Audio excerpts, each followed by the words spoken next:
At my own birthday dinner, she clinked her glass, smiled sweetly, and announced to her friend, "I'm only with him until I find someone with a better future, a guy with real ambition." Everyone laughed, except me. I was right behind her. My cake sat untouched. That was the moment I decided. She'd regret this night for the rest of her life. Asterisk. The woman's name was Tessa Whitmore. And for 2 years, I thought she was the one. I met her at a charity 5K in Charlotte, North Carolina. She twisted her ankle, and I'd been the good guy who offered ice and a ride home. From there, it was textbook romance. Or so I believed. We moved in together after 8 months. I, Kyle Sandler, 31, software consultant. She, 26, working part-time at a boutique and exploring career options. I didn't care. I had enough for both of us.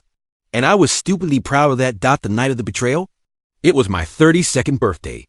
We'd rented a private room at a cozy Italian spot downtown. Just close friends and family. Tessa was radiant. Everyone kept saying how lucky I was. How we were perfect together. And I felt it too. Until I heard those words. I'd stepped out to take a call from my boss. When I returned, I paused at the door. Tessa had no idea I was back. She was tipsy, holding court at the table. Her best friend, Amber, leaned in, giggling. And that's when Tessa said it. Clear as day. I mean, Kyle's sweet, but come on. I can do better. I'm not going to be stuck with Mr. Comfortable forever. Amber laughed. Girl, you're savage. Tessa grinned, swirling her wine. I'm practical. I want someone who can actually take me places. My heart stopped, literally stopped. I stood frozen, watching the woman I loved perform this little act. Like I wasn't real. Like I was a stepping stone. I walked in. Calm. Numb. Tessa, I said, my voice so even it scared me. Found your upgrade yet? Her face. Oh, her face. The color drained. The table fell dead silent. I smiled. Just a little. Then I walked right out. Left my own party. Got in my car. Drove aimlessly for an hour. The text started before I hit the interstate. Tessa. Kyle, please. Come back. I was drunk. I didn't mean it. Amber. She's crying. Don't overreact. Her mom. Honey, I'm sure it was a misunderstanding. Let's talk. Overreact? Really? When I finally pulled into our driveway, the house we shared, I wasn't angry. Just done. Utterly done. I unlocked the door, grabbed a suitcase, and started packing her things. Tessa showed up an hour later, mascara streaked, heels in hand. Kyle, baby, let's talk. No, I said. Let's pack. You're throwing away 2 years over a joke? I laughed. Actually laughed. A joke. Funny. You had the whole table roaring. She switched tactics fast. Tears, apologies, anger, threats, then bargaining. I have nowhere to go. Your name's not on the lease. Not my problem. I helped with rent. You Venmo'd me $150 a month for groceries. I paid a mortgage. Remember? She went quiet. Then tried one last shot. I'll change. I swear. Too late. I didn't sleep that night. I packed every piece of hers. Labeled the boxes. Left them by the door. By sunrise, she was gone. And that's when it really started. The next week? A circus. Tessa tried showing up at my work. At the gym. At my parents' place. She spammed my phone, my email, even LinkedIn. I blocked her everywhere, but it didn't end there. Nope. Her ex-best friend Amber, she went nuclear. Amber posted a video from the party. Yes, she filmed it with the caption, "When your girl's a gold digger and forgets people have cameras." It blew up. My friends, my coworkers, even my boss saw it. Tessa's pretty face mocking me. Immortalized on social media. Suddenly, her world crumbled. Those backup plans? They saw it too. The rich dentist she was texting behind my back blocked her. The bar owner she flirted with at happy hour, GHOSTD. She lost it all. And I watched. Not with satisfaction, just empty curiosity. 3 weeks later, she was at my door. Again, hair a mess, clothes wrinkled, no makeup, no charm left. Kyle, please, I'm sorry. I was stupid. I didn't mean it. Can we just talk? I looked at her, really looked, and said, Tessa, this is what you wanted. Freedom to find someone better. Go find him. She started crying. And I shut the door. But I knew this wasn't over. Not by a long shot. I thought that shutting the door would be the end. Done. Finished. But oh, how wrong I was. Tessa wasn't just a gold digger. She was a gold digger with no off switch. And what came next? I couldn't have made it up if I tried. 2 days after, I slammed that door in her face. I got served. Served. A legal notice. Tessa had filed a claim for palimony. She argued she'd sacrificed her career prospects to support our life together. Career prospects? The same woman who napped on the couch while I worked 60-hour weeks? I nearly choked reading it. My lawyer, an old college buddy named Jared, actually laughed when I showed him the papers. Dude, he said, she's out of her mind. But it didn't feel funny. It felt like Betrayal, Part 2. While we prepared to respond, Tessa went full PR mode. She started spreading lies I'd been controlling. I'd isolated her. I was emotionally abusive. The same woman who bragged about using me for free rent was now paying herself as the victim. And some people, God help me, believed her. I lost a contract at work because of it, a big one. A client saw her post and decided to reevaluate our partnership. All because Tessa could type faster than I could defend myself. And just when I thought the humiliation had peaked, another twist. Enter Nick, a guy I barely remembered from my gym. One night, I'm lifting, minding my business, and Nick strolls over. Yo, Kyle, he says, all casual. I gotta tell you something. I was seeing Tessa for months. Didn't. No, she had a boyfriend. I dropped the weight. Literally dropped it. You what? Yeah, man. I met her at a bar. She told me she was single. Hell, she said she'd just gotten out of a toxic relationship. I'm sorry. I didn't know. My head spun. Another one? How many were there? Nick pulled out his phone, showed me texts, pics, even a screenshot of her Tinder profile where she called herself an independent woman looking for her king. My stomach turned. But here's the kicker. Nick wasn't telling me this out of guilt. No, he had a plan. She's been blowing up my phone since you dumped her. She wants to move in with me. But I'm thinking, why not have some fun? What do you mean? She wants a new provider? Let's give her one. But let's make it hell. I stared at him. He was serious. She moves in with me. I string her along. Make her think she's landed the big fish. Then I ghost her. Leave her with nothing. Teach her what it feels like. It was twisted. Petty. Cruel. I said yes. Don't ask me why. Maybe. I was bitter. Maybe I wanted her to taste the humiliation she served me. Maybe I just wanted to watch karma in action. Whatever it was, I agreed. Nick invited her over that night. She moved in within 48 hours. No shame. No hesitation. Brought 2 suitcases and a blender. Like she was starting a new life. And for a week, she was glowing. Posting selfies. #blessed. Talking about how the universe gives you what you deserve. Ironic, right? Nick played the part perfectly. Fancy dinners, flowers, sweet nothings, all while sending me updates. I saw everything. Every fake smile. Every lie she told herself. Then came the drop. On a Saturday morning, Nick left for work. Blocked her number. Locked her out of his apartment. Left her suitcases in the hallway. Ghosted her completely. And I watched from across the street, coffee in hand, as Tessa pounded on the door. Crying, begging, cursing. Poetic. Almost beautiful. But karma wasn't done. Nick's little stunt, it went viral. He posted a video of her meltdown. Yes, another. Video, captioned, "When gold diggers strike out twice." It racked up thousands of views in hours. People from all over were roasting her. Memes, reaction videos. Even my boss saw it and offered my contract back. Said he'd misjudged the situation. You'd think she'd finally give up. Nope. Tessa showed up at my door again. Kyle, I'm begging you.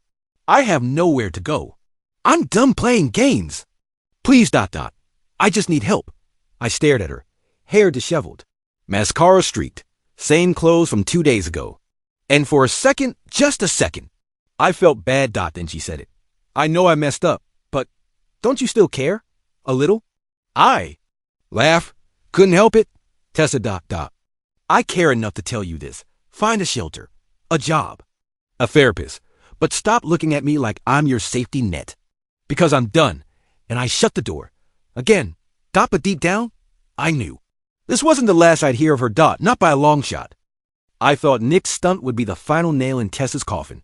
Surely now she'd disappear, right? Wrong. What she did next.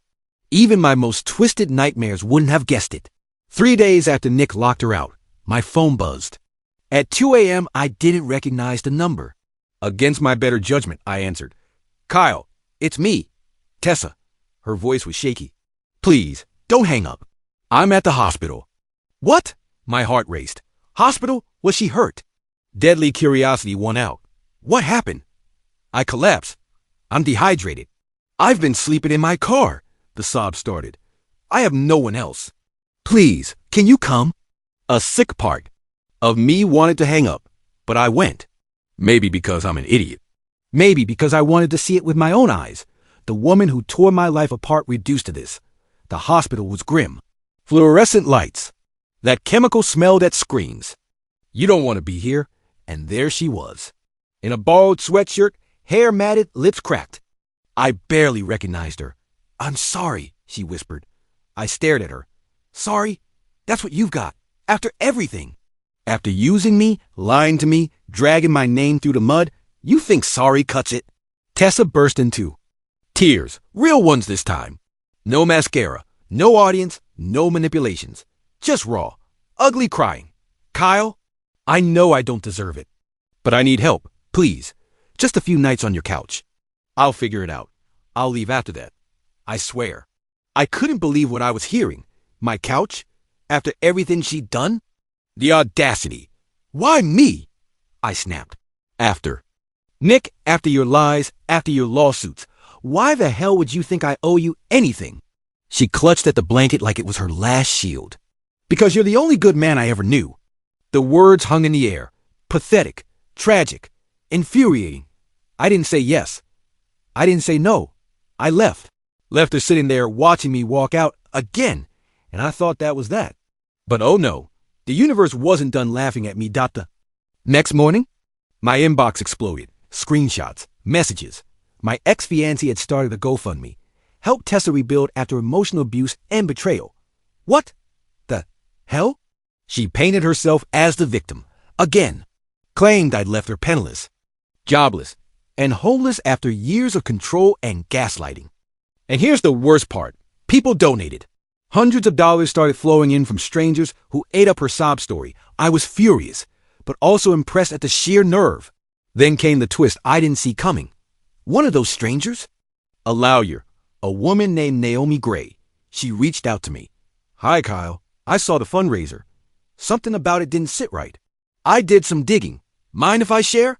I was floored. Please do. Naomi sent screenshots. Tessa had another GoFundMe. And another. Different names. Different platforms. Same sob story, just tweaked for different audiences. One claimed she'd escaped an abusive marriage. Another that she was a single mom. Each one raking in donations. I was beyond livid. This wasn't just gold digging. This was fraud. Naomi offered to help. Let's shut her down. Expose the scam. You game? You bet I was. We built a case, collected proof, tracked the funds. Naomi filed reports with the fundraising platforms, local authorities, even the IRS. Meanwhile, I stayed quiet. Let Tessa dig her hole deeper. But Tessa wasn't done being Tessa. She had the gall to text me again. I know you're angry, but I meant what I said.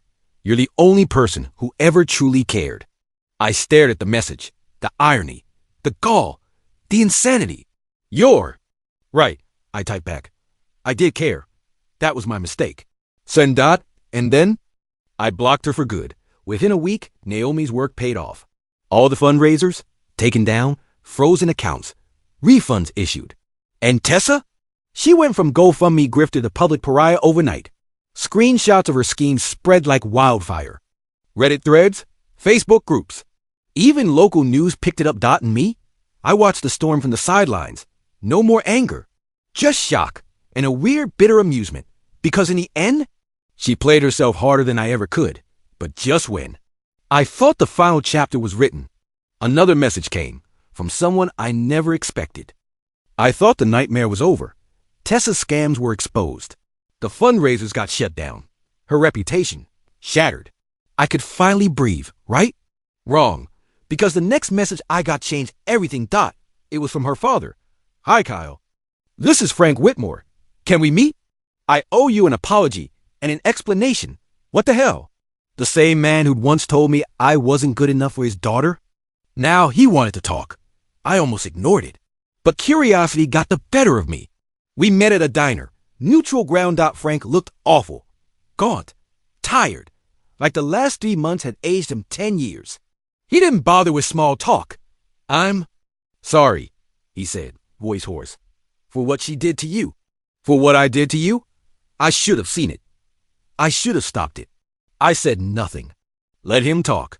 She's always been difficult. But after your breakup, she hit rock bottom. And now, she's missing.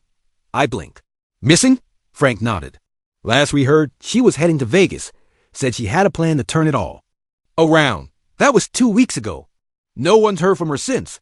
Vegas? What was she planning to scam a casino? Sell fake sob stories to tourists? I couldn't believe it. But part of me wasn't surprised. Frank handed me a small envelope. She left this with her sister. Said if anything happened, I should give it to you. Inside was a note. Just one line.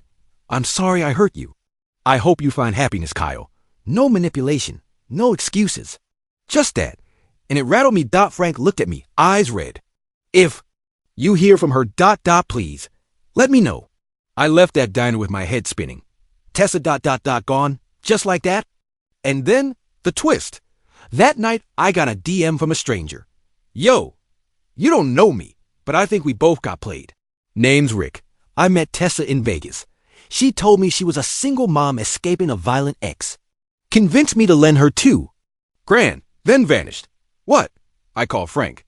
She's alive. And still scamming. Frank sighed. Of course she is. But this time, Rick wasn't just some rando. He was a private investigator, former cop. And he was pissed. I want to find her, Rick said. Not for the money. For the principal? You in? Was I in? Hell yes. So began the most bizarre chapter of my life. The hunt for Tessa. Rick and I teamed up. He had contacts, skills. I had knowledge of her patterns. Together, we traced her trail across Nevada. Motel receipts, fake names, casino security footage. She was always one step ahead, until she wasn't. We caught a break when a pawn shop owner recognized her picture. She'd sold a fake engagement ring for quick cash and left behind a copy of her ID. Sloppy. Rick grinned. We're close. But when we finally found her, it wasn't what I expected. We tracked her to a cheap extended stay motel. Rick knocked. No answer. He picked the lock, ex-cop skills, and we stepped inside. And there she was. On the floor. Collapsed. Empty pill bottles nearby. My heart stopped. Tessa? She stirred, barely conscious. Kyle? What the hell? Rick called 911. I knelt beside her, anger, pity, and shock warring inside me. This woman who destroyed me, now destroying herself. Paramedics arrived fast, took her away. I sat on the curb, shaking. Rick stood beside me, silent. What the hell just happened? I whispered. Rick shook his head. Karma. Tessa survived. Barely. The hospital kept her under psych watch. Detox. Evaluation. And me? I didn't know what to feel anymore. But I knew one thing. This wasn't over. Because when Tessa woke up, she asked for me. When the hospital called, I almost didn't go. Why should I? After everything she'd done, the lies, the scams, the lawsuits, the GoFundMe cons, why should I be the one to face her? But some part of me needed closure, maybe. Or just curiosity. So I went. Tessa looked hollow, that's the only word, hollow. Skin pale, eyes dull, like the spark that once manipulated the world was gone. She managed a weak smile when I walked in. Kyle. You came. I didn't return it. What do you want, Tessa? She coughed, voice raspy. To say I'm sorry. For real this time. No angles, no plans. I hit bottom, Kyle. I finally see it. I crossed my arms. You finally see it? After destroying lives, conning strangers, dragging me through hell? You expect what, sympathy? She flinched. No, I expect nothing. I needed you to hear it. From me. I stared at her, emotions slamming together. Anger, sadness, fury, pity. How the hell could I feel all that at once? I don't even know who you are, I said, voice low. I don't think you know who you are. Tessa's eyes filled with tears, real ones this time. No mascara, no audience. Just her. Raw. Broken. You're right, she whispered. I don't, but I want to. And then came the part that truly shocked me. I'm checking into rehab, she said. For real. I'm broke, alone, and I don't trust myself, but I want to be better. Not for anyone else, for me. I didn't know what to say. Part of me wanted to believe her. Part of me wanted to laugh in her face, but mostly, I just felt tired. I hope you mean it, I said finally. Because you're out of lifelines, she nodded. I know. Thank you for hearing me out. I left. Walked out of that hospital and felt like I'd left a 1,000-pound weight behind. But Tessa wasn't the only storm in my life anymore. Because while I was busy closing that chapter, another door opened. One I didn't expect. Naomi, the lawyer who'd helped take down Tessa's scams. She reached out again. Hey, Kyle, I know this is random, but would you like to grab coffee sometime? What? Naomi? The sharp, brilliant, no-nonsense woman who'd helped me burn Tessa's fake empire to the ground. I was floored, but intrigued. So I said yes. Coffee turned into dinner. Dinner turned into long conversations. Turns out Naomi wasn't just brilliant. She was kind, funny, real, no games, no drama, just genuine. The kind of person I didn't think existed anymore. And for the first time in forever, I started to believe in something again. Meanwhile, Tessa disappeared from my radar. She went to rehab like she said. Frank kept me updated briefly. She completed the program, moved into a halfway house, got a job at a diner. No more social media. No more scams. Just rebuilding, quietly, out of sight. And I kept moving forward. With Naomi, with my work, with my life. I stopped checking over my shoulder, stopped waiting for the next twist. Started breathing again. Until one day, a letter arrived, handwritten, no return address. But I recognized the handwriting immediately. Kyle, I don't expect you to reply. I don't expect forgiveness. I just wanted you to know I'm clean. I'm working. I'm trying every day to be a better person. You didn't owe me kindness, but you showed it anyway, even when I didn't deserve it. I'll never forget that. I hope you're happy. I hope you found peace. Thank you for everything. And I'm sorry. For all of it. Tessa, I sat there holding that letter for a long time. Not angry. Not bitter. Just done. Finally done. But there was one more twist the universe had in store. Because the next week, Naomi and I got invited to a charity gala. And guess who we saw there? Working the coat check, hair tied back, makeup free, looking like a completely different person? Yep, Tessa. Our eyes met across the room. And in that moment, we both understood. The past was over. And we were both exactly where we were supposed to be. I thought seeing Tessa at that gala would be the last chapter.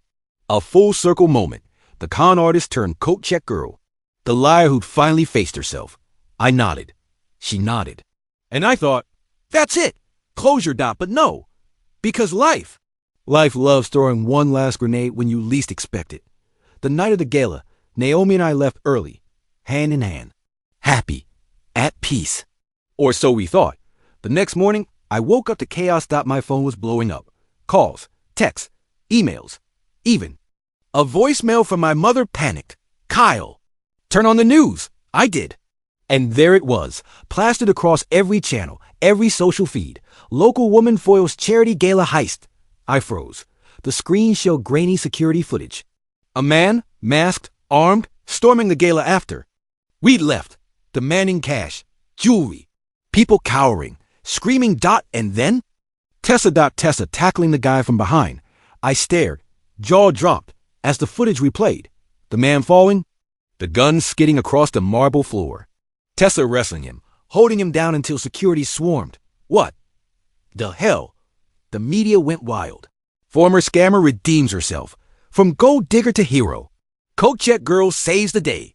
Reporters swarmed the diner where she worked. The halfway house. Everyone wanted a piece of the story. Tessa Whitmore, the woman who'd conned and lied and stolen, now hailed as a hero. And me? I didn't know what to feel. Part of me thought, is this real? Or another act? But the footage didn't lie. The terror on her face, the raw instinct, the risk she took. That wasn't a performance. That was real. In the twist. Oh, the universe. Add one more. That night, I got a call. A number I didn't recognize. I almost didn't answer, but I did. Kyle, it's Frank. Frank Whitmore, Tessa's dad. Again, I just wanted you to know. Tessa refused every interview, every check, every offer. She told the reporters she didn't want fame. Said she just did what was right. I sat down. The world tilted a little. And Kyle? Frank's voice cracked. She credited you? Sighed. You were the first person who ever held up a mirror and made her see who she was. Sighed, you saved her life. I thought you should know. I didn't have words. Naomi came over, saw my face, took the phone. Thank you, Frank, she said gently. We'll let Kyle process this. We hung up, and I just sat there, stunned. Naomi sat beside me. You okay? I shook my head, laughed softly. No, but maybe that's the point. For the next few weeks, the city couldn't stop talking about Tessa. She kept her head down, went to work, went to therapy, didn't milk it, didn't spin. She just lived in me. I kept moving forward. With Naomi, with a life that finally felt mine again. But there was one last encounter, 6 months later. Naomi and I were at a park, walking her dog. And there she was, Tessa, sitting on a bench, reading a battered library book. No makeup, no flash. Just normal. Our eyes met. And this time, she smiled. A real one, small, peaceful. Hey, she said. Hey, Naomi squeezed my hand. We'll give you a minute, Tessa stood. I won't keep you. Just I'm glad you're happy, Kyle. I'm glad you're okay, I said honestly. We stood there, two people who'd once destroyed each other. Now, nothing but quiet. No more scams? I asked, half joking. She laughed, really laughed. No more scams. And then she walked away. No drama, no tears. Just a clean, final goodbye. That was it. No dramatic reconciliation. No lingering what ifs. Just two people who'd survived the storm, now walking separate paths. And as I watched her disappear down the path, Naomi came back, laced her fingers through mine. You ready to go? I smiled. Yeah, let's go. And for the first time in years, I really meant it. That's the end of today's story. Did things turn out the way you thought? Or were there some surprises along the way? Share your thoughts in the comments. I'd love to hear what you think. If you enjoyed this journey, don't forget to hit the like button. And if you haven't joined the community yet, now's the perfect time. Subscribe and turn on notifications so you're always the first to catch new stories. Thanks for watching, and I'll see you in the next adventure.